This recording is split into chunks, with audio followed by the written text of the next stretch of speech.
Maya Henderson stood at Gate B7 of Hartsfield-Jackson Atlanta International Airport, staring at her boarding pass in disbelief. Seat 2, A first class. She read it 3 times, certain there had been a mistake, but the crisp paper didn't lie. Her fingers trembled slightly as she clutched the ticket, afraid it might somehow disappear if she didn't hold on tight enough. "Baby girl, you earned this," her father had said that morning, pulling her into one of his bare hugs that made everything feel safe and possible. "Stanford doesn't accept just anyone. My daughter is going to be a cardinal, and she's going to fly there like the queen she is." James Henderson, CEO of Henderson Tech Industries, her hero, her everything, had surprised her with the upgrade using his accumulated airline miles. Maya had expected economy, probably a middle seat, definitely not this. She'd spent the entire Uber ride to the airport Googling what to expect in first class, like it was a foreign country she needed a travel guide for. Now, as the gate agent called for first-class passengers to board, Maya's heart hammered against her ribs. She took a deep breath, squared her shoulders beneath her Stanford hoodie, the one that had arrived in the mail just 3 days ago and hadn't left her body since, and joined the priority line. The agent scanned her pass with a cheerful beep, and Maya stepped onto the jet bridge feeling like Cinderella walking into the ball. The moment she entered the aircraft, Maya's breath caught. This wasn't just a different section of the plane, it was a different universe. The cabin glowed with soft, warm lighting that seemed designed to make everyone look like they'd just returned from a spa vacation. The seats, God, those seats, were massive leather thrones that could probably recline into full beds. Each one had its own reading light, touchscreen entertainment system, and what looked like actual blankets, not those crinkly foil things from economy. "Welcome aboard," a flight attendant with perfectly styled blonde hair said with a professional smile, gesturing Maya toward the front of the cabin. "Seat 2A is right up here on the left." Maya practically floated down the aisle, trying not to gawk like a tourist but failing miserably. She passed a businessman in a $1,000 suit who didn't even look up from his Wall Street Journal. An elegant woman with designer glasses sipped what looked like mimosa from actual glassware, not plastic cups. Maya had entered a world where people paid more for 2 hours in the air than most families spent on rent. Seat 2A was a window seat in the second row, and it was glorious. Maya slid into it, sinking into leather so soft it felt like sitting on a cloud. She ran her hands over the pristine armrests, marveling at the polished wood accents and the personal air vents she could actually control. There was a pillow, a real pillow, and a blanket that felt like cashmere. A menu sat in the seat pocket listing actual meal options: herb-crusted chicken, vegetarian pasta, artisanal cheese plates. "Can I offer you something to drink before takeoff?" A different flight attendant appeared, this one with kind eyes and a genuine smile. "We have champagne, orange juice, water, coffee." Orange juice would be amazing, thank you," Maya said, trying to sound like she did this every day, like she hadn't spent the last 17 years flying economy maybe twice a year when her family could afford it. As the flight attendant walked away, Maya pulled out her phone, unable to contain her excitement. She took a selfie, angling the camera to capture the luxurious seat behind her, and texted her father, "Dad, this is insane. Living my best life up here in 2A, thank you so much. Read." The response came immediately. "You deserve it, baby girl. Enjoy every second. Text me when you land. Love you to the moon." Maya smiled so wide her cheeks hurt. She was 17, heading to Los Angeles for Stanford's admitted students weekend, sitting in first class, and life felt absolutely perfect. She pulled out her MacBook, a graduation gift from her parents, and opened the document containing her valedictorian speech. She had 2 weeks to perfect it, and the quiet luxury of first class seemed like the ideal place to work. Other passengers continued boarding, the cabin gradually filling with the kind of people who looked like they summered in the Hamptons and wintered in Aspen. Maya tried not to feel out of place in her hoodie, leggings, and white sneakers. She was just as worthy of being here as anyone else. Her father had paid for this seat. Well, technically his miles had, but those miles represented years of business travel, of building his company from the ground up, of earning his success. Still, she couldn't shake the feeling of eyes on her. Maya glanced up from her laptop to find an elderly white woman across the aisle staring at her with an expression somewhere between confusion and disapproval. The woman wore expensive pearls, had silver hair styled in perfect waves, and sat next to a man in a golf shirt who looked equally perplexed by Maya's presence. Maya offered a polite smile, the kind her mother had taught her, "Kill them with kindness, baby, always." The woman didn't smile back. Instead, she leaned toward her husband, whispering something behind her hand while her eyes remained fixed on Maya. The husband glanced over, frowned, then whispered back. An uncomfortable knot formed in Maya's stomach. She'd experienced this before, the stares, the whispers, the assumption that she didn't belong in certain spaces, but never in first class, never somewhere her father had explicitly paid for her to be. She turned back to her laptop, trying to focus on her speech, but the words blurred on the screen. "Flying while black," her friend Jasmine had joked when Maya told her about the first-class upgrade. "Girl, you better document everything because you know how people get." They'd laughed about it then, but now, feeling the weight of those stares, Maya wished she'd taken the warning more seriously. The flight attendant returned with her orange juice in a real glass, not plastic, with ice and a small napkin. "Here you go, sweetheart. We should be taking off in about 30 minutes. "Thank you," Maya said softly, accepting the drink.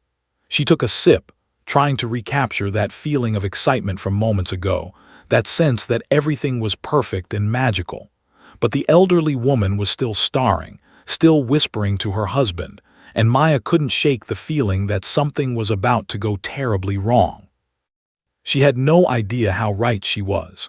Maya tried to concentrate on her valedictorian speech, but the cursor on her laptop screen blinked mockingly at her. The words she'd carefully crafted about perseverance and achieving dreams felt hollow now, with the elderly woman's judgmental gaze boring into the side of her head like a laser. She took another sip of orange juice, the cold liquid doing nothing to ease the growing anxiety in her chest. Around her, the first-class cabin buzzed with the quiet efficiency of pre-flight preparations. Overhead bins clicked shut. Passengers settled into their seats with the practiced ease of frequent flyers. A businessman, too, rose back, barked into his phone about quarterly projections, his voice dripping with the confidence of someone who'd never been questioned about whether he belonged somewhere. Maya pulled her Stanford hoodie tighter around herself, suddenly hyper-aware of how different she looked from everyone else in this cabin. Her natural hair was pulled back in a simple ponytail. No jewelry except the small gold studs her grandmother had given her for her 16th birthday. Her leggings and sneakers were clean, but clearly not designer labels. She looked like what she was, a 17-year-old girl excited about college, not the typical first-class passenger in business attire or expensive casual wear. "Richard, this is unacceptable," the elderly woman's voice carried across the aisle, no longer bothering to whisper. "In my day, people knew their place." Maya's head snapped up, her eyes meeting the woman's cold blue ones. The woman didn't look away, didn't have the decency to pretend she'd been talking about something else. Her husband, Richard, shifted uncomfortably in his seat, mumbling something inaudible, but he didn't correct his wife. He didn't tell her to stop. He just pulled out a magazine and buried his face in it, choosing comfortable cowardice over uncomfortable courage. "Excuse me," Maya's voice came out smaller than she intended, but at least it came out. "Is there a problem?" "Don't you speak to me in that tone, young lady," the woman snapped, her pearls clicking as she turned more fully toward Maya. "I know exactly what you're doing here." "I'm sitting in my assigned seat." Maya's confusion was genuine. What was this woman accusing her of? "Gloria, please," Richard muttered, still hiding behind his magazine. "Not now." "Oh, don't Gloria please me, Richard. Someone needs to say something. These airlines have become absolutely ridiculous with their policies. First class used to mean something. Now they let just anyone. "Ma'am, I have a ticket," Maya interrupted, her voice shaking slightly. "I have every right to be here." Gloria's lips pressed into a thin line. "We'll see about that." Before Maya could respond, Gloria pressed the call button above her seat. The chime echoed through the cabin, and Maya watched in horror as the blonde flight attendant from earlier approached, her professional smile firmly in place. "Yes, Mrs. Whitmore, how can I help you?" The flight attendant's voice was saccharine sweet, the kind of customer service voice that came from years of dealing with demanding passengers. "Jennifer," Gloria said, using the flight attendant's name like a weapon. "I'm a Diamond Elite member with this airline, have been for 15 years. I need to bring something to your attention." Jennifer's eyes flickered to Maya, then back to Gloria. "Of course, Mrs. Whitmore, what seems to be the issue?" "That girl," Gloria pointed at Maya without a shred of shame, her finger shaking with indignation. "She's in first class. I think there's been some mistake with her ticket. She couldn't possibly afford this seat, and I'm concerned about the safety and appropriateness of having her here." The words hung in the air like poison gas. Maya felt her face burn, a mixture of humiliation and rage flooding through her body. Around them, other passengers had gone quiet, conversations trailing off as people tuned in to the drama unfolding in row 2. Maya started, but Jennifer held up a hand. "Ma'am, I'm sure there's a simple explanation," Jennifer said, though her smile had tightened considerably. She turned to Maya, and there was something in her eyes now, not the warmth from before, but assessment. Suspicion. "Sweetheart, can I see your boarding pass again?" "I showed it when I boarded," Maya said, her voice trembling with anger and hurt. "It was scanned, it's valid." "I understand, sweetheart, but if we could just verify." "Don't call me sweetheart," Maya snapped, then immediately regretted her tone. Her mother's voice echoed in her head. "Stay calm, baby. Don't give them a reason to call you aggressive. Don't give them ammunition." But God, it was hard to stay calm when she was being treated like a criminal for sitting in a seat her father had paid for. Maya fumbled in her backpack for her boarding pass, her hands shaking so badly she could barely grip it. She thrust it at Jennifer, who took it with those perfectly manicured nails and examined it like it was evidence at a crime scene.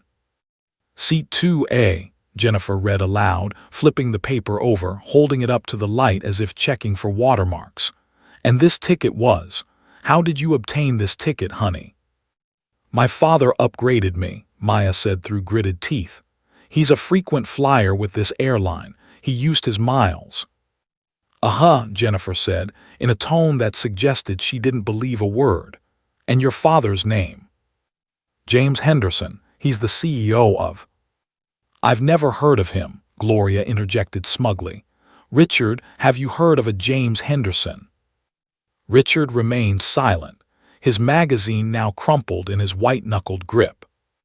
"I need to verify this with the gate agent," Jennifer said, her customer service mask slipping to reveal something harder underneath. "Just give me one moment." "You've got to be kidding me," Maya whispered. But Jennifer was already walking away, boarding pass in hand, heading toward the front of the plane. The cabin felt like it was closing in. Every eye in first class was on Maya now. Some passengers looked sympathetic, uncomfortable with what they were witnessing. Others looked curious, entertained by the drama. A few, like Gloria, looked vindicated, satisfied that someone was finally doing something about the problem. Maya pulled out her phone with trembling fingers and texted her father. "Dad, something's wrong. They're questioning my ticket. I'm scared." The response came immediately. "What? Baby, don't move. Don't say anything without me. I'm calling the airline right now." But Maya didn't know if that would be enough. Jennifer had returned, and this time she wasn't alone. A tall man in a dark suit with an airline badge joined her, the gate agent. His expression was stern, suspicious, already convinced of Maya's guilt before he'd even spoken to her. "Miss," he said, his voice carrying the authority of someone used to being obeyed. We need to talk about how you obtained this ticket. We've had some concerns raised. By a racist old woman who thinks I don't belong here, Maya's voice cracked, tears threatening to spill over. I showed you my ticket. I showed you my ID. What more do you want? We need to verify the validity of this ticket, the gate agent said coldly. And frankly, your attitude isn't helping the situation. My attitude? Maya felt like she was in a nightmare. I haven't done anything wrong. The gate agent's hand moved to his radio. I'm calling airport security. If you can't cooperate, we'll need to remove you from this aircraft. The words hit Maya like a physical blow. Security, remove, this couldn't be happening, this wasn't real. But as the gate agent spoke into his radio, requesting officers at Gate B7, Maya realized with dawning horror that it was very, very real. And it was about to get much worse. The gate agent's radio crackled to life. Copy that. Officers en route to Gate B7. Maya's heart plummeted into her stomach. Officers. Police. This had escalated from uncomfortable to terrifying in a matter of minutes. Her hands shook so violently that she nearly dropped her phone as she stared at the screen, waiting for her father to text back, to tell her what to do to make this nightmare stop. This is ridiculous, a voice called out from behind her. Maya turned to see a middle-aged black woman in a business suit, her expression fierce with indignation. That child showed you her ticket. What more do you need? Ma'am, please stay out of this, the gate agent warned, his tone brooking no argument. This doesn't concern you. The hell it doesn't, the woman shot back. I'm watching you harass a teenager who's done nothing wrong. I'm a lawyer and I'm telling you right now, this is discrimination. I second that, another passenger chimed in, a young white man with wire-rimmed glasses. I've been recording this whole thing. This is profiling, pure and simple. Gloria Whitmore huffed indignantly from her seat. Oh, please. I raised a legitimate concern. If you people would stop playing the race card for 5 seconds. Mrs. Whitmore, that's enough. Jennifer, the flight attendant, interjected, though her voice lacked real conviction. She turned back to Maya, and there was something almost apologetic in her eyes now, as if she'd realized too late that she'd been pulled into something ugly. Miss, if you could just step off the aircraft for a moment while we sort this out. No, Maya said firmly, surprising herself with the strength in her voice. I'm not going anywhere. I didn't do anything wrong. My ticket is valid and I have every right to be here. Her phone buzzed, a text from her father. Do not leave that plane. Do not let them intimidate you. I'm on the phone with the airline's corporate office right now. Help is coming. Maya held onto those words like a lifeline. Help is coming. She just had to hold on. The gate agent's face hardened. Miss, you're being uncooperative. That's only making this situation worse for yourself. How am I being uncooperative? Maya's voice rose, frustration and fear bleeding through. I showed you everything you asked for. I've answered every question. What am I supposed to do? What do you want from me? We want to ensure the safety and security of all our passengers, the gate agent said robotically, as if reading from a script. When questions arise about ticketing irregularities. There are no irregularities. Maya was crying now, hot tears streaming down her cheeks, and she hated it. Hated that she was giving them the satisfaction of seeing her break. Hated that everyone in first class was watching her fall apart. My dad bought this ticket. Call him. Call the airline. Do whatever you need to do, but stop treating me like I'm a criminal. The businessman who'd been reading the Wall Street Journal finally looked up, his expression uncomfortable. Look, I'm sure this is all a misunderstanding. Can't you just call someone at the airline to verify? We're following protocol, sir, the gate agent replied stiffly. Protocol for what? Harassing teenagers. The lawyer woman stood up from her seat, pulling out a business card. Young lady, my name is Patricia Morrison. I'm an attorney, and I want you to know that you have rights. You don't have to leave this plane, and you don't have to answer any more questions without representation. "Thank you," Maya whispered, taking the card with shaking hands.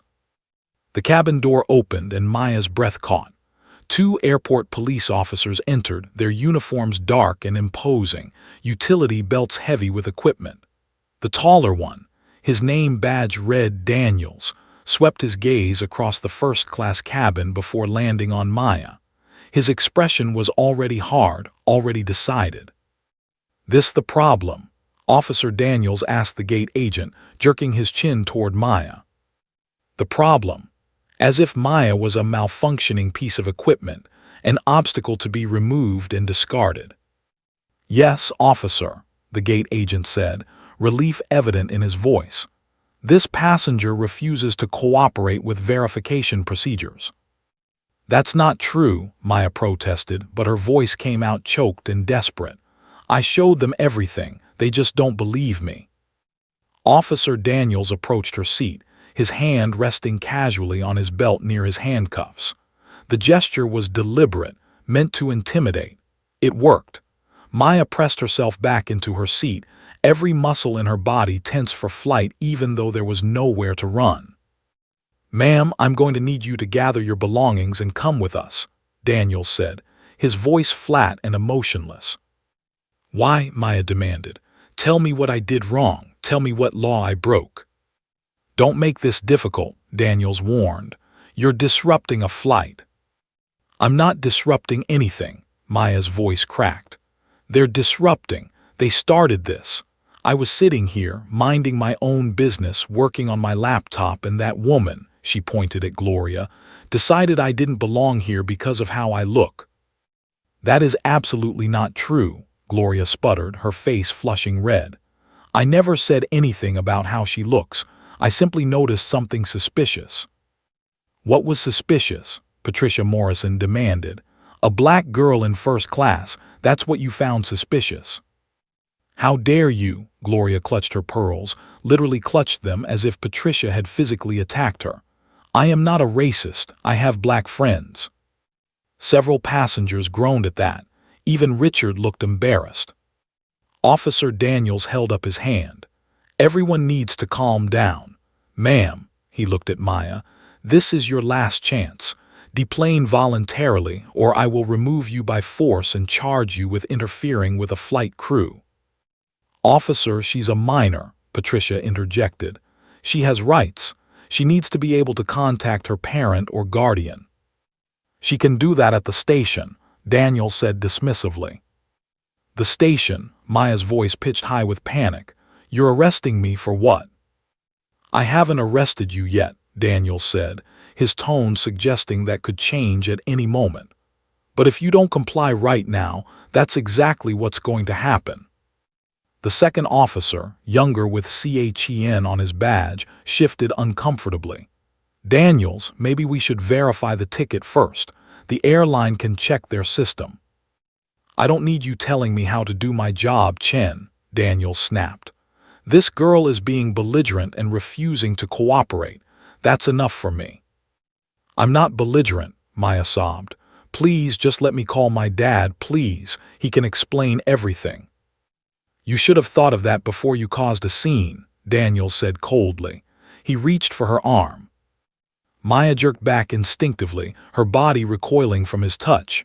"Don't touch me." "That's it," Daniels growled. "You're under arrest for interfering with flight operations and resisting an officer." "She didn't resist anything," Patricia shouted. "I'm witnessing everything here, and this is unlawful detention." "Lady, step back or you'll join her," Daniels warned. Maya's entire world was collapsing. This couldn't be happening. She was going to be arrested, dragged off a plane in handcuffs. For what? For existing in a space where someone decided she didn't belong. Her fingers, operating on pure instinct and desperation, frantically dialed her father's number. The phone rang once, twice. "Baby," James Henderson's voice filled her ear, strong and steady, and Maya clung to it like a drowning person to a piece of driftwood. "Daddy," she sobbed. "They're trying to arrest me. They don't believe me. Please help me, please." "Put the officer on the phone right now," James said. his voice dropping to a tone Maya had only heard a handful of times. The voice he used in boardrooms when someone had made a very, very big mistake. Maya held out her phone with a trembling hand. "My father wants to talk to you." Officer Daniels stared at the phone like it was a snake, then snatched it from her hand with barely concealed annoyance. "Sir, your daughter is being detained for—" Whatever he was about to say died in his throat as James Henderson began to speak. And everything was about to change. Officer Daniels pressed Maya's phone to his ear, his jaw set in a rigid line of annoyance. He'd dealt with difficult passengers before, and their angry parents or guardians never impressed him. 20 years on the job had taught him that everyone thought they were special, that rules didn't apply to them, that one phone call could magically solve their problems. He was wrong. "Sir, your daughter is being detained for disrupting flight operations and refusing to comply with," Daniels began, using his most authoritative voice. "My name is James Henderson," the voice on the other end cut through his speech like a knife through butter. "I'm the CEO of Henderson Tech Industries, a Fortune 500 company. I'm also a Diamond Elite member of this airline and, more importantly, a member of the airline's board of directors. Now, I'm going to ask you one time and one time only, what is your name and badge number?" Daniels felt the first flicker of unease in his gut, but he pushed it down.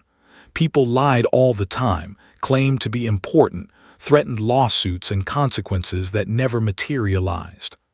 "Officer Marcus Daniels, badge number 4729. Sir, with all due respect, it doesn't matter who you are.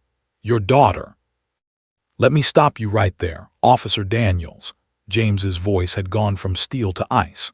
"My daughter, Maya Elizabeth Henderson, age 17, recently accepted to Stanford University with a full academic scholarship, is sitting in seat 2A first class on flight 447 to Los Angeles.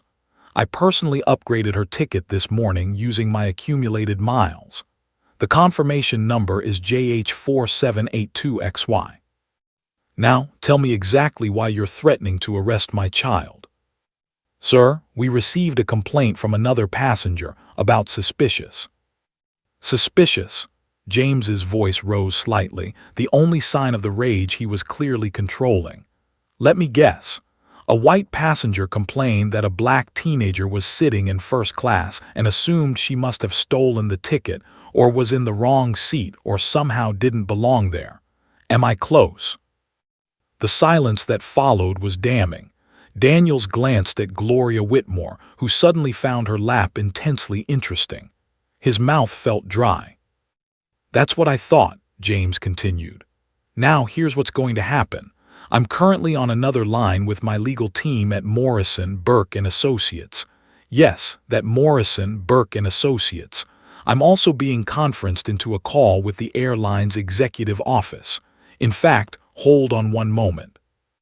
There was a clicking sound, and then a new voice joined the line. "Officer Daniels, this is Robert Martinez, Vice President of Operations for the airline. I'm going to need you to explain to me why one of our most valued customers' daughters is being threatened with arrest on one of our aircraft." Daniels felt sweat prickling at his collar. This was spiraling out of control. "Mr. Martinez, we were following standard procedure. There was a complaint about ticketing irregularities." "Irregularities?" Martinez's voice was sharp. "I'm looking at the reservation right now, officer. The ticket was purchased legitimately using Mr. Henderson's miles. It was properly processed, confirmed, and assigned. There are no irregularities. What there is, apparently, is a passenger who made a discriminatory complaint, and airline staff who failed to verify the facts before calling in law enforcement. Do you understand how serious this is?" Officer Chen, who had been standing back awkwardly, caught Daniels' eye and mouthed, "We should verify." Daniels waved him off angrily, but doubt was creeping in like water through a cracked dam. Furthermore, another voice joined the call, a woman's voice, crisp and authoritative. "This is Sandra Chen, General Counsel for the airline. Officer Daniels, I want to be very clear about something. If my client's daughter is removed from this aircraft without just cause, if she is arrested without proper grounds, we will pursue every legal avenue available to us. That includes civil rights violation, false arrest, defamation, and intentional infliction of emotional distress. Do I make myself clear? The cabin had gone completely silent. Every passenger was watching Daniels now, and his face was burning red. Maya sat in her seat, tears still streaming down her face, her body shaking. Patricia Morrison stood beside her like a guardian angel, her phone out and recording everything. We were just following procedure, Daniels said, but his voice had lost its authority. He sounded defensive now, uncertain. Procedure. James Henderson's voice came back on the line, and it was absolutely frigid. The procedure is to verify information before traumatizing a child. The procedure is to check your own airline's records before accusing someone of fraud. The procedure is not to harass a passenger because of the color of her skin. Sir, this has nothing to do with, Daniels tried. Don't you dare, James interrupted. Don't you dare insult my intelligence or my daughter's experience by pretending this is anything other than what it is. My daughter has shown her ticket, her identification, and offered to provide any additional verification needed. She has been cooperative and respectful, and yet she's in tears being threatened with arrest, while the woman who made a racist complaint sits comfortably in her seat. How do you think that looks, Officer Daniels? A businessman 3 rows back spoke up. He's right, I've watched this whole thing. The girl didn't do anything wrong. This has been handled terribly. I've got it all on video, the young man with glasses added, holding up his phone. The whole incident, including the initial complaint, it's already backed up to my cloud. Same here, said another passenger. This is going to be all over social media in about 5 minutes. Daniels felt the walls closing in. His radio crackled and a voice came through. Daniels, what's your status? Do you need backup at gate B7? Every eye in the cabin turned to his radio, waiting to see what he would say. Maya looked up at him, her young face streaked with tears, her eyes holding a mixture of fear and defiance that reminded him uncomfortably of his own daughter. What had started as a routine call had become a potential career-ending disaster. Officer Chen stepped forward, his voice low. Daniels, we need to verify the ticket through official channels. This doesn't feel right. You think I don't know that? Daniels hissed back. Officer Daniels, Jennifer, the flight attendant, appeared at his elbow, her face pale. I just spoke with my supervisor. The ticket is valid. It's been confirmed. There's no issue with Miss Henderson's reservation. The phone in Daniels' hand seemed to weigh 1,000 pounds. He could hear James Henderson breathing on the other end, waiting, along with the airline's VP and their lawyer. The gate agent had disappeared, probably realizing how badly he'd screwed up. Gloria Whitmore had her eyes closed, perhaps praying this would all just go away. Officer Daniels, James Henderson's voice was quieter now but no less powerful. I'm going to give you a chance to do the right thing, apologize to my daughter, hand her back her phone, and walk off that plane. Or we can do this the hard way, and I promise you don't want that. I have the resources, the connections, and more importantly, I have the moral high ground and the truth on my side. What's it going to be? Daniels looked at Maya, really looked at her. She was just a kid. A scared kid who'd been humiliated in front of dozens of strangers for no reason other than existing in a space where someone thought she didn't belong. He thought about his own daughter, about how he'd feel if someone treated her this way. But before he could respond, the cabin door opened again, and a woman in an expensive navy suit rushed aboard, her heels clicking urgently on the floor. Her face was flushed, her breathing rapid, and the airline badge around her neck read, Jennifer Walsh, Senior Operations Manager. She took one look at the scene. The crying teenager, the conflicted officer, the watching passengers with their phones out, and her expression shifted from concern to barely controlled fury. What in God's name is going on here? She demanded. Everything was about to change. Jennifer Walsh didn't wait for anyone to answer her question. Her eyes swept across the first-class cabin with the precision of a general surveying a battlefield, taking in Officer Daniels with his hand still near his cuffs, the tear-stained face of Maya Henderson, the crowd of passengers with their phones out recording, and the toxic mixture of guilt and defiance radiating from Mrs. Gloria Whitmore. "I asked a question," Walsh repeated, her voice cutting through the tension like a blade. "Someone better start talking, now." Officer Daniels opened his mouth, but Walsh held up a perfectly manicured hand, silencing him. Her eyes had locked onto the phone he was holding, Maya's phone, and her expression shifted to recognition. "Is that James Henderson on the line?" she asked sharply. "Yes, ma'am," Daniels admitted reluctantly. "Give me that phone right now." Daniels handed it over like it was contaminated. Walsh pressed it to her ear and her entire demeanor changed. "Mr. Henderson, this is Jennifer Walsh, Senior Operations Manager for the Southeast region. I am profoundly sorry for what's happening here. I'm getting to the bottom of this immediately." "Ms. Walsh," James Henderson's voice came through, loud enough that people nearby could hear. "I want to know why my daughter has been crying for the past 15 minutes, why she's been accused of fraud, and why a police officer was about to arrest her for sitting in a seat I paid for." "I want to know the same thing, sir," Walsh said grimly. She turned to the gate agent, who had reappeared in the doorway looking like he wanted to melt into the floor. "You, explain, now." The gate agent stammered. We received a complaint from Mrs. Whitmore about possible ticketing irregularities, and we were just following protocol to verify." "Did you check our system before calling security?" Walsh demanded. "Well, no, but the passenger seemed." "Did you ask Miss Henderson for her confirmation number?" "She mentioned her father, but—" "Did you verify anything at all before escalating this to law enforcement?" The gate agent's silence was answer enough. Walsh turned to Officer Daniels. "And you, did you verify the ticket before threatening to arrest a minor?" "Ma'am, we were told there was a situation with a passenger refusing to cooperate." "She was cooperating," Patricia Morrison interjected, stepping forward. "I'm an attorney, and I witnessed this entire incident. Miss Henderson showed her boarding pass, her identification, offered to call her father, and answered every question asked of her. The only thing she refused to do was voluntarily leave a seat she had every right to occupy."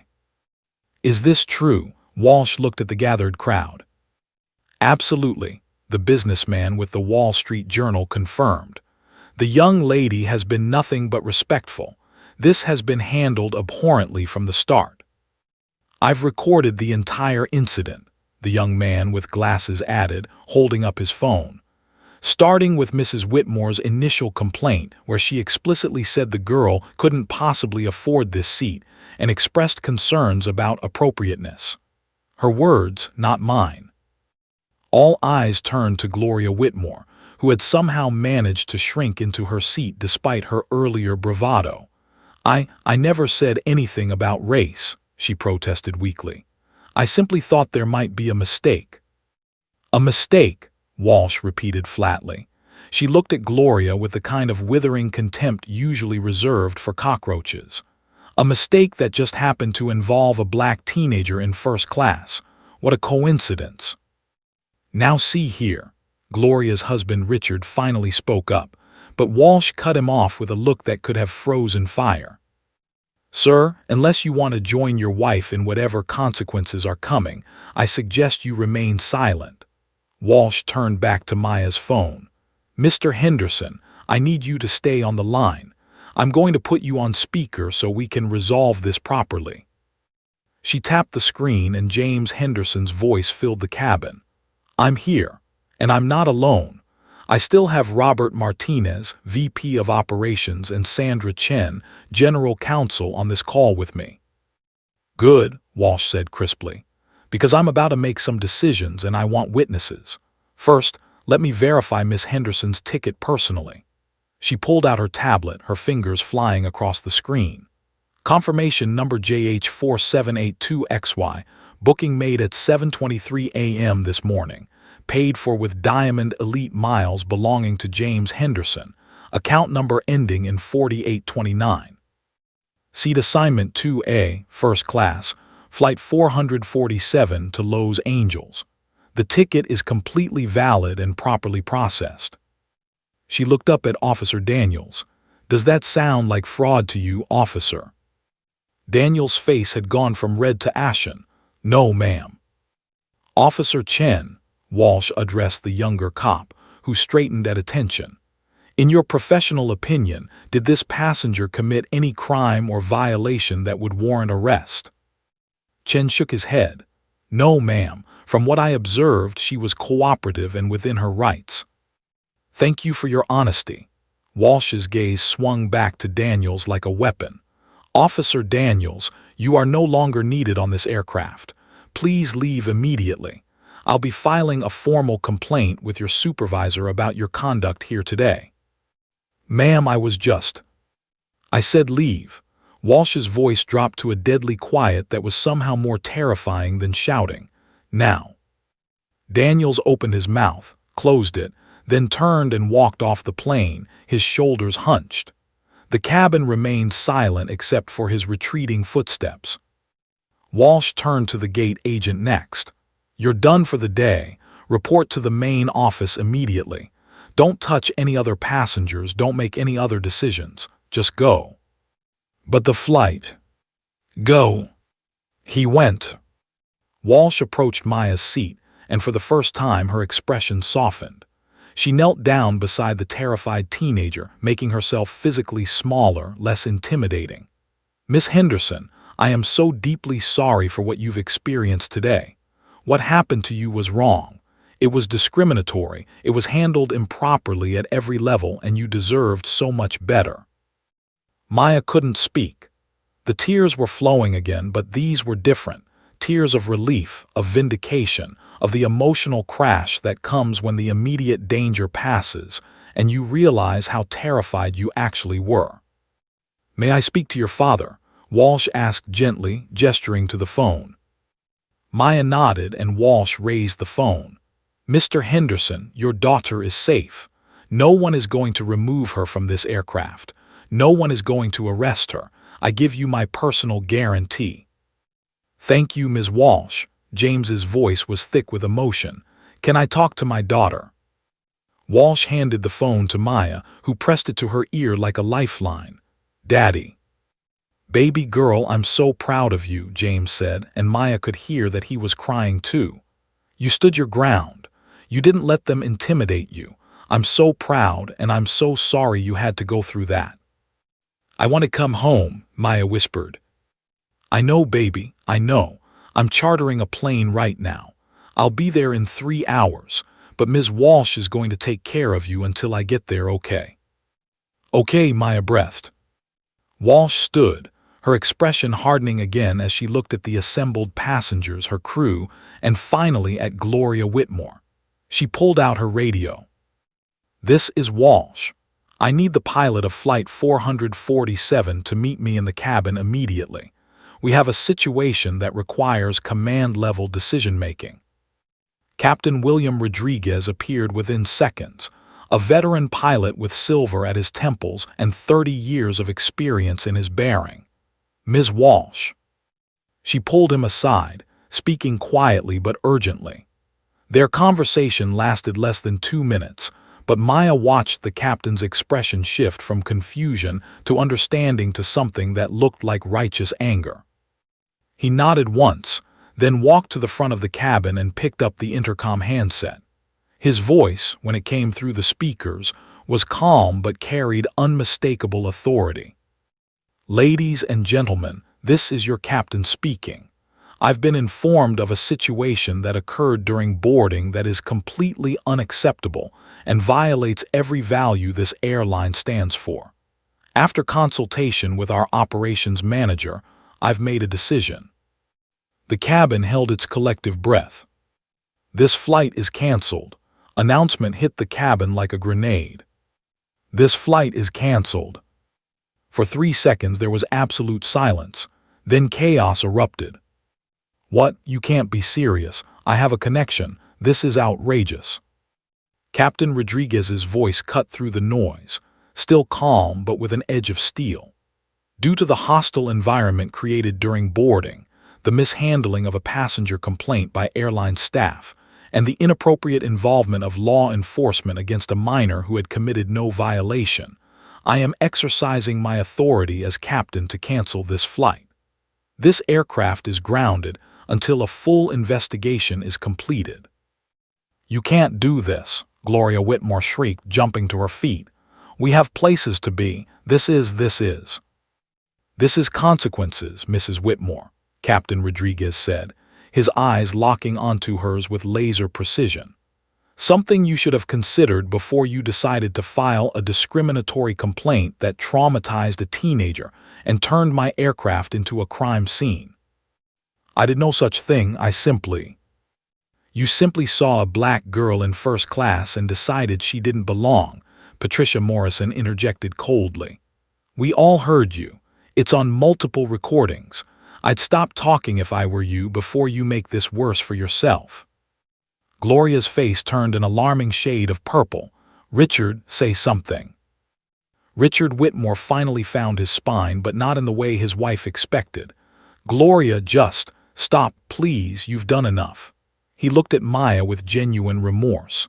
"Miss, I apologize. I should have stopped this from the beginning. I was a coward and you deserved better." It was perhaps the first decent thing anyone besides Patricia and Officer Chen had said since this nightmare began. Maya nodded slightly, too emotionally exhausted to speak. Captain Rodriguez continued his announcement.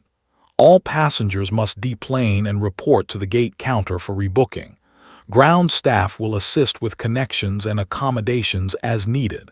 This decision is final and not subject to debate." "This is absurd," a woman in row 4 protested. "Why should we all be punished because of one incident?" The businessman with the Wall Street Journal stood up, his voice carrying across the cabin. "Because a child was about to be arrested for sitting in a seat she paid for. Because we all sat here and watched it happen. Because if we let this flight take off like nothing happened, we're saying that what occurred here is acceptable. It's not." Several passengers nodded in agreement, but others grumbled, angry about the disruption to their schedules. The young man with glasses was already typing furiously on his phone, uploading the video footage. Within minutes, it would be everywhere. Jennifer Walsh moved to Maya's side again, her voice gentle. "Miss Henderson, I'm going to escort you off the aircraft and to our VIP lounge. You'll be safe there, comfortable, and we'll arrange your next steps. Is that okay?" Maya looked at Patricia Morrison, uncertain. The lawyer nodded encouragingly. "Go ahead, sweetheart. You've done nothing wrong. Hold your head high." Maya stood on shaky legs, gathering her backpack and laptop. As she moved toward the aisle, something unexpected happened. The businessman who defended her began to clap. Then Patricia joined in. Then Officer Chen, still standing near the door. Then more passengers, not all of them, but enough. A ripple of applause spread through the first-class cabin, and several people called out support. "You did great, honey. Stay strong. That took courage." Maya's tears started again, but these were different. These were tears of gratitude, of being seen, of not being alone. She managed a small smile and a wave as Walsh guided her down the aisle.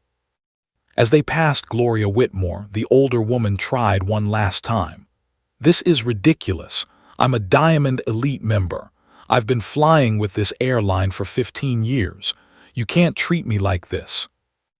Walsh stopped, turned, and looked at Gloria with an expression of such profound disdain that several passengers actually gasped. "Mrs. Whitmore, your status means nothing when you use it to harm others. You will be rebooked on a later flight in economy. Your Diamond Elite status is under review, and frankly, after I submit my report, I doubt you'll have it much longer. You caused this. You harassed a child. You turned a routine flight into a nightmare for everyone aboard. This cancellation. This is entirely your fault. You can't blame this all on me, Gloria sputtered. That officer. That officer responded to a call that you initiated with a complaint that you made based on prejudices that you hold, Walsh interrupted. Yes, he handled it poorly. Yes, our gate agent failed to verify basic information. But you started this chain of events. You looked at a teenager and saw a threat, a problem, someone who didn't belong. That's on you, Mrs. Whitmore. That's all on you. Gloria sank back into her seat, her face crumbling. Richard stared straight ahead, refusing to look at his wife. Walsh guided Maya off the aircraft, and the moment they stepped into the jet bridge, away from the crowds and cameras, Maya's legs gave out. Walsh caught her, holding the trembling teenager as sobs racked her body. "I've got you," Walsh murmured. "You're safe now, I've got you."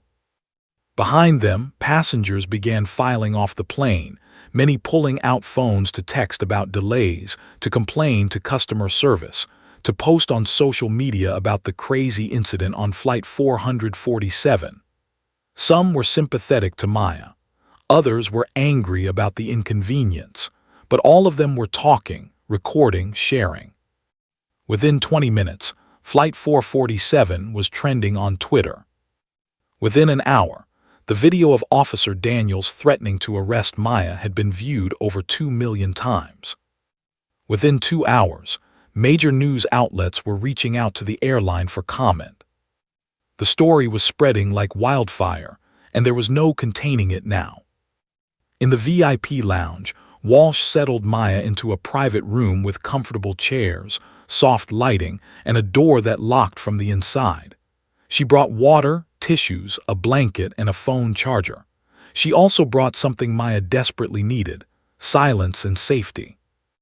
"Your father is on his way," Walsh said softly. "He chartered a plane the moment this started. He should land in about 90 minutes. Until then, I'm going to be right outside this door. No one gets in without your permission. No press, no other passengers, no one, okay?" Maya nodded, curled up in the oversized chair with the blanket wrapped around her shoulders. She looked so small, so young, so utterly exhausted. Walsh's phone buzzed. She glanced at it and her expression tightened. "Miss Henderson, I need to tell you something. The video of what happened has gone viral. It's all over social media. The airline is about to release a statement." Maya's eyes widened with fresh panic. "Everyone's going to see me crying. Everyone's going to see. Everyone's going to see a brave young woman standing up for herself against injustice," Walsh corrected firmly. "They're going to see you refusing to be intimidated. They're going to see you being strong in a situation that would have broken most people. That's what they'll see." "But what if they think? What if they think exactly what happened? That you were racially profiled, harassed, and nearly arrested for sitting in a seat you had every right to occupy? Good. Let them think that. Let them be outraged. Let them demand change.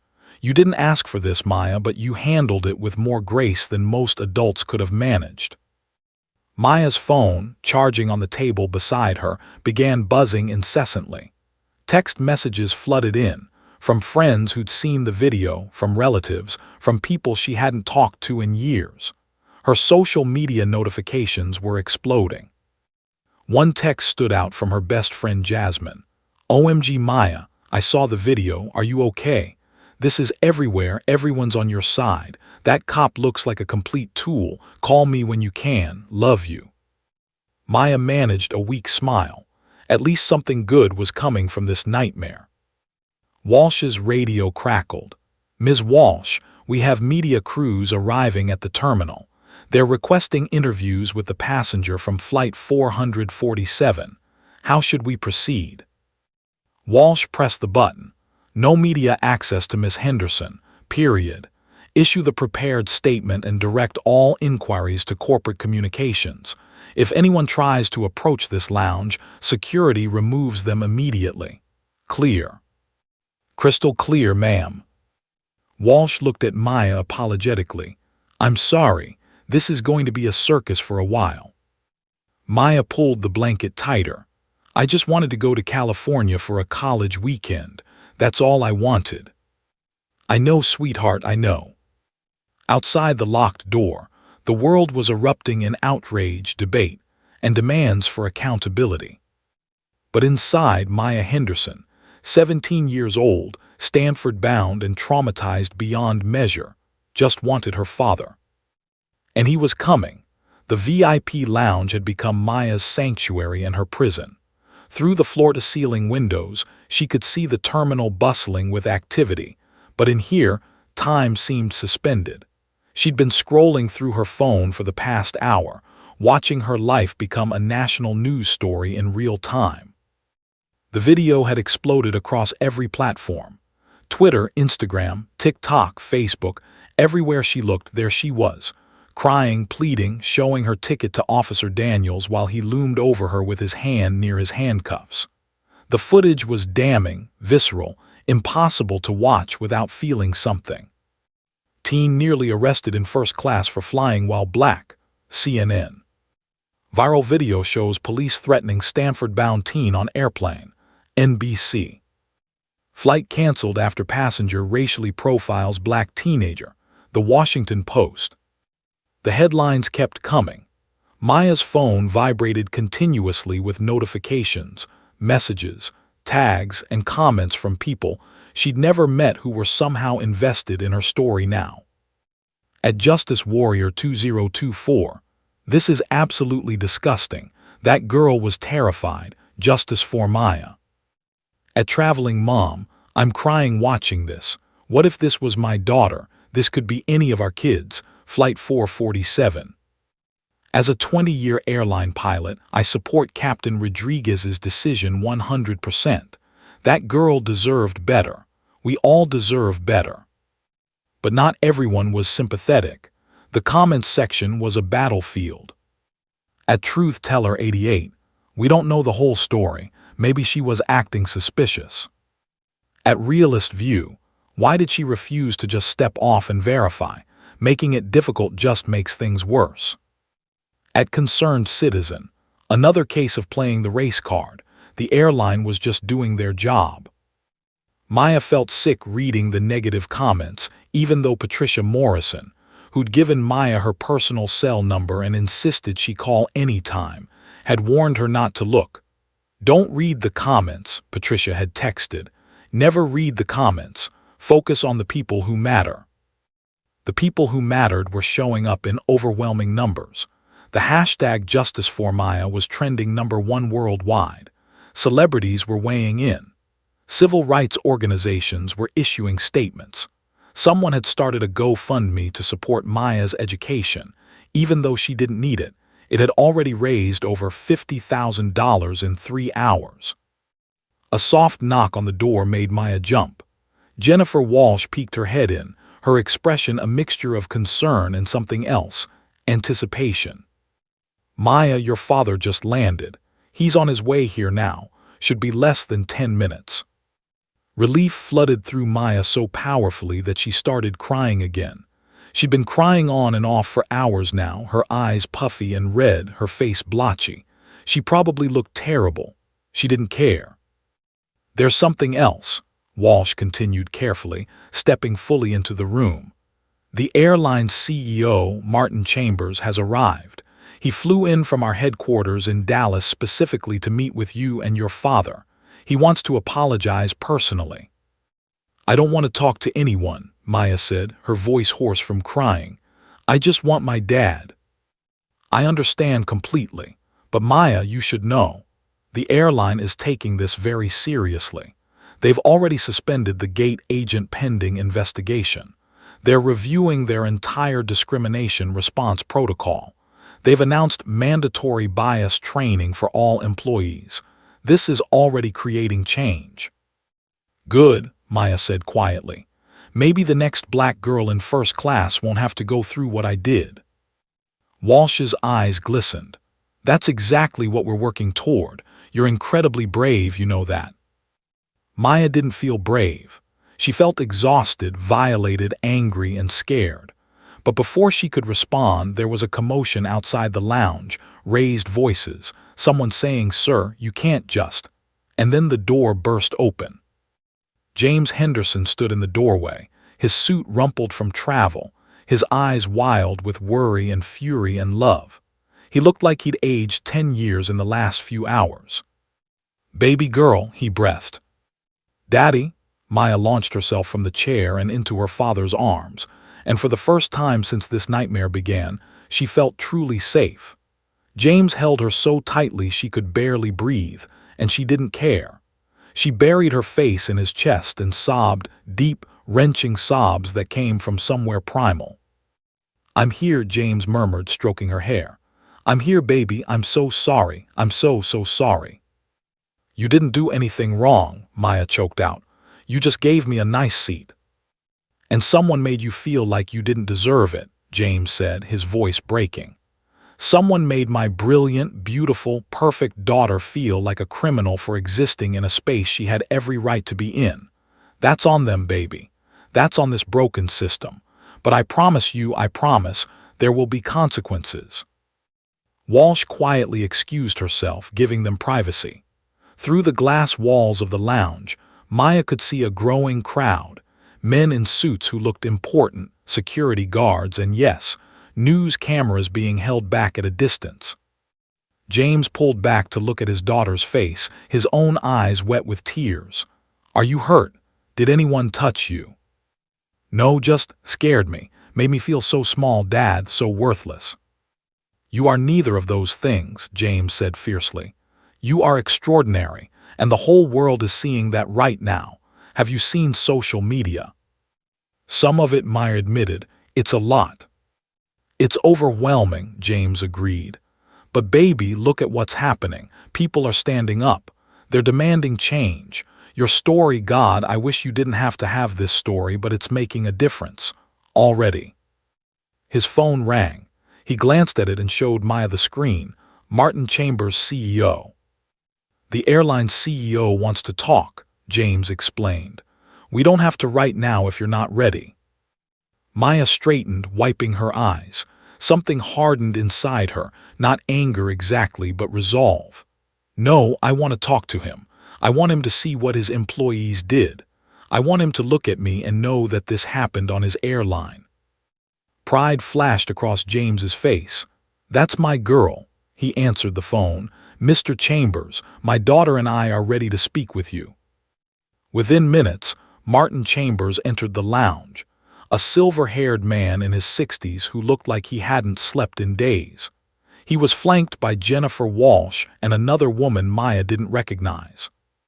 "Miss Henderson, Mr. Henderson," Chambers began, and his voice was heavy with genuine remorse. "I cannot begin to express how sorry I am for what happened today. What you experienced was unconscionable, discriminatory, and a complete failure of our training, our systems, and our values." "Your apology is noted," James said coolly. "Now tell us what you're going to do about it." Chambers nodded, seeming to expect this. "We've launched an immediate investigation into every aspect of today's incident. The gate agent has been suspended and will face termination if our investigation confirms what we already know. We're reviewing Officer Daniel's contract with our security company. He may never work at our airports again." "What about Mrs. Whitmore?" Maya asked quietly. "The woman who started all this." Chambers's expression darkened. "Gloria Whitmore's Diamond Elite status has been revoked. She's been placed on a review list that will require additional screening for all future flights. We're also considering whether her actions constitute grounds for refusing her service entirely." "Good," Maya said simply. "We're implementing comprehensive changes," the woman beside Chambers spoke up. "I'm Rachel Torres, VP of Diversity and Inclusion. As of today, every single employee will undergo mandatory implicit bias training. We're creating a passenger bill of rights. We're establishing an independent review board for discrimination complaints. And we're partnering with civil rights organizations to ensure this never happens again." "These are words," James said. "My daughter needs to see action." "You will," Chambers promised. "Mr. Henderson, Miss Henderson, we'd like to offer you a formal settlement for the trauma you've experienced. Our legal team is prepared to." "We don't want your money," James interrupted. "Well, not for us. I want you to establish a scholarship fund, the Maya Henderson Scholarship for students who have faced discrimination. $1 million annually in perpetuity. That's the price of making this right." Chambers didn't hesitate. "Done. We'll announce it with your permission." Maya looked at her father, then back at Chambers. "I want something else too." "Name it," Chambers said. "I want to tell my story. The real story in my own words. Not sound bites, not press releases. I want people to know what it felt like, and I want you to listen." "We're listening," Chambers said softly. "The whole world is listening now, Miss Henderson, and because of your courage, things are going to change." Outside the lounge windows, the terminal continued its chaos. News crews jockeyed for position. Passengers stopped to watch. And somewhere in the crowd, Maya knew, there were other black girls, other brown girls, other kids who'd been made to feel like they didn't belong. She hoped they were watching. She hoped they knew they deserved better. She hoped they'd never stop fighting for their right to simply exist in spaces that should welcome them. 3 weeks later, Maya Henderson stood at the podium in her high school's auditorium, looking out at a sea of faces. Graduation day had finally arrived, and with it, her moment to deliver the valedictorian speech she'd been working on, the one she'd been editing on Flight 447 before everything fell apart. But the speech she'd prepared that day was gone. This was something different, something real. Her parents sat in the front row, her father's eyes already glistening with tears. Behind them, the auditorium was packed beyond capacity. Local news crews lined the back wall, having gotten special permission to film. This wasn't just a graduation speech anymore. It had become a moment the whole country was watching. Maya took a deep breath, her hands trembling only slightly as she gripped the edges of the podium. "3 weeks ago," she began, her voice steady despite the butterflies in her stomach, "I was supposed to take a flight to California for Stanford's Admitted Students Weekend. I was so excited. My dad had upgraded me to first class as a reward for getting accepted. I felt like I was on top of the world." The auditorium was completely silent. "Instead, I spent 2 hours crying in an airport lounge, traumatized and terrified, because someone decided I didn't belong in the seat I was sitting in. Not because I'd done anything wrong, not because my ticket was invalid, but because of how I looked." Maya paused, collecting herself. "I could stand here today and tell you that story ended badly, that it broke me, that it made me smaller, but that would be a lie." She looked directly at her father, who nodded encouragingly. "That day I learned something crucial about dignity. Dignity isn't something someone can give you or take away. It's something you claim for yourself, even when, especially when, the world tells you you're not worthy of it. I sat in that seat because I belonged there. I stood my ground because I knew I was right. And when they tried to make me feel small, I called my father, who reminded me exactly who I am." A ripple of applause started, but Maya held up her hand gently, not finished. "But here's what I really learned. I wasn't alone. There was a lawyer named Patricia Morrison who stood beside me when she didn't have to. There was an officer named Chen who questioned whether what was happening was right. There were passengers who recorded what they saw, who spoke up, who clapped for me as I walked off that plane. There was a captain who canceled an entire flight because he refused to let injustice fly under his command." Maya's voice grew stronger. "And then there was everyone who came after, the millions of people who watched that video and said this is wrong. The strangers who sent messages of support. The organizations that demanded change. The airline that, to their credit, listened and acted." She pulled out her notes but didn't look at them. She knew what she wanted to say. "To the class of 2025, I want you to know something. The world we're graduating into isn't perfect. It's not always fair. Sometimes you'll sit in seats you've earned, and someone will question whether you deserve to be there. Sometimes you'll be judged not by your character or your accomplishments, but by assumptions people make about you before you even open your mouth. Maya's eyes swept across her classmates, black students, white students, Asian students, Latino students, every shade and background. But here's what I need you to remember: you belong. Wherever you go, whatever you do, whatever seats you sit in, literal or metaphorical, you belong there if you've earned it. Don't let anyone make you feel otherwise. And when you see someone else being told they don't belong, be the person who stands up. Be Patricia Morrison. Be Officer Chen. Be Captain Rodriguez. Be the change. The applause started then, tentative at first, then building like a wave. Students stood, then parents, then the entire auditorium was on its feet. Maya's mother was openly crying now, and her father looked like his heart might burst with pride. When the noise finally died down, Maya continued, "The airline has established a scholarship in my name, the Maya Henderson Scholarship for students who have faced discrimination. It will help kids like us pursue their dreams even when the world tries to stop them. That's not just about money. It's about sending a message. You matter. Your dreams matter. Your dignity matters." She took a breath, feeling the weight of the moment. "I'm going to Stanford in the fall. I'm going to study law because I learned something that day in Seat 2A. The system only changes when people refuse to accept injustice, when they demand better, when they fight not just for themselves but for everyone who comes after them." Maya looked down at her notes one final time, then back up at her classmates. "So, class of 2025, as we leave here today, I challenge you, don't just take up space. Transform it. Don't just sit in the seats you've earned. Make sure there are seats for everyone who comes after you. Don't just witness injustice. Stand against it. Because if 3 weeks ago taught me anything, it's that one person's courage can spark a movement.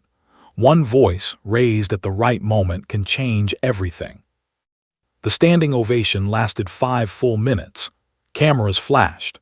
Students cheered. Maya's best friend Jasmine was sobbing in her seat.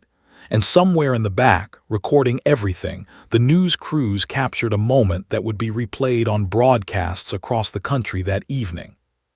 6 months later, Maya sat in her dorm room at Stanford, her laptop open to a news article. The headline read, "Officer Marcus Daniels terminated following internal investigation."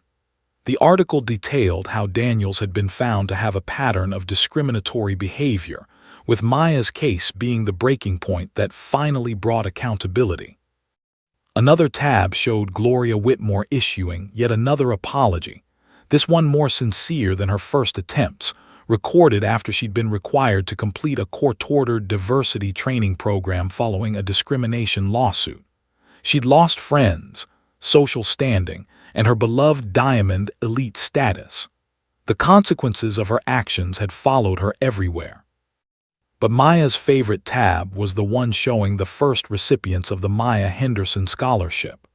20 students from across the country, each with their own story of facing discrimination, each now able to pursue their dreams because of what had happened on Flight 447.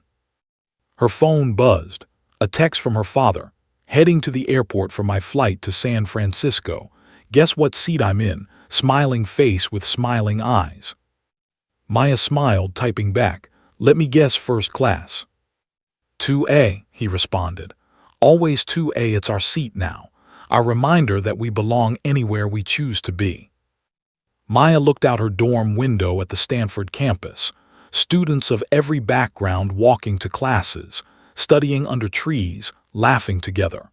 She thought about that terrified girl in seat 2A, crying and pleading and fighting for her dignity.